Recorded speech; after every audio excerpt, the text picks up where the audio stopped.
Hey everyone, welcome back to the channel. If you're a Citi Strata cardholder, you know how rewarding it can be to earn points on your everyday spends.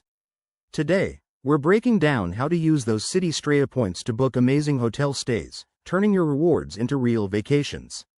Whether you're planning a quick getaway or a dream trip, this guide will help you maximize your points effortlessly. Let's dive in. First off, what exactly are Citi Strata points? They come from the Citi Strata Premier Card, a fantastic rewards credit card that lets you earn points on travel, dining, and more. The best part? You can redeem them for hotels through various partners. To get started, log into your Citi account online or via the mobile app. It's straightforward and secure. Once you're in, head to the rewards section. Here, you'll find a dashboard showing your available points. Look for the travel redemption options, where hotels are prominently featured. Citi often partners with platforms like Booking.com or directly with hotel chains such as Marriott and Hilton.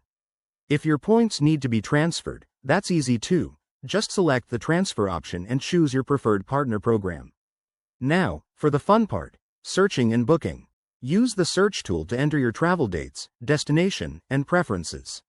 You'll see hotel options with point values displayed, so you can compare costs. Pro tip: always check for bonus redemption opportunities or current promotions to get more value from your points. Once you've picked your hotel, confirm the booking, and voila, your points are deducted, and you're all set. One more thing. Keep an eye on expiration dates and any blackout periods for hotels. This ensures you don't miss out on using your points effectively. And remember, using points for hotels can often give you better value than cashback, especially during peak travel seasons. There you have it, folks. With these simple steps, you're now equipped to turn your Citi Strata points into unforgettable hotel experiences. If you found this helpful, hit that like button, subscribe for more tips, and drop a comment below if you have questions. Safe travels, and I'll see you in the next video.